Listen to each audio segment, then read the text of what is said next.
So here's Byron redesigned. Had to take the cylinder and the way he comes out of the coffin and redesign it. He was originally just coming out of the coffin attached to the back of the pneumatic cylinder, which works, but we found out that over time the cylinder, actually the piston, starts to stick when it's fully extended because of the weight of the skeleton. So we designed a lever mechanism to actually bring him out. So everything's kind of the same. So you see the cylinder here. We've got a hinge right here, so the cylinder can actually pivot on this hinge instead of before I had it securely mounted to this board, and I had two clamps, one up top, one up bottom, that also mounted it to the board, so the piston wasn't able to move at all, or the cylinder wasn't able to move at all, just the piston. So changed it back, so now it can pretty much move freely where it needs to. So it's got a hinge here, and let me activate the solenoid here and I'll show you behind him. Okay, so you can see I've got a bar back behind him. There's the piston coming out of the cylinder, and then it's, if you can see inside his shirt there's another bar back behind him there. So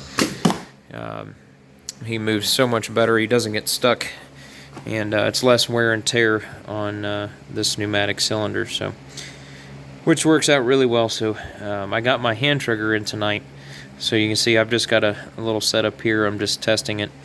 This is the Peekaboo box that does all my animation for me, does the background music, which you've seen in other videos. So I've just got it plugged in, just testing it out. And then this is my hand trigger that I'll use to enable the scare. So I'll be waiting for kids to get close to Byron or the zombie cage, and then once they're close enough or I deem it necessary, then I press the button and he comes out of the coffin.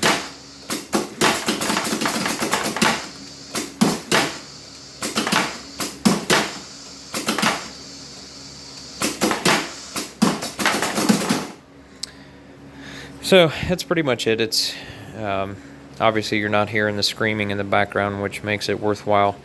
You're just seeing him move. So, but just to give you a little insight too, we had to do some modification on Byron, given that it's a plastic skeleton and he's being thrust out of this coffin at such a rate that if he weren't securely tied to it, it'd probably fling him across into the neighbor's yard. So we found out the hard way that there was many things we had to secure on this skeleton to make sure this worked right. I don't know if you can see it, but there's actually two fishing lines right here on each of his shoulder blades coming up and attaching to his jaw. So that basically keeps his head from turning all the way around. So he's got some movement in his head. Sorry, Byron, poked you in the eye.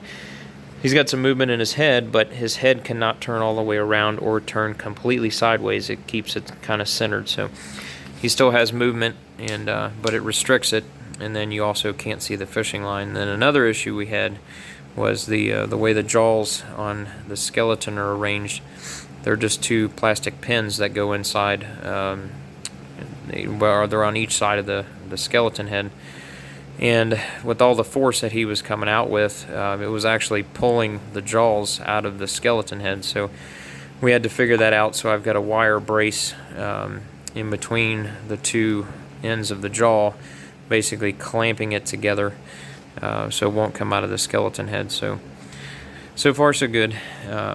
Got his nice little bloody shirt, cut up bloody shirt made for him, so he looks pretty cool.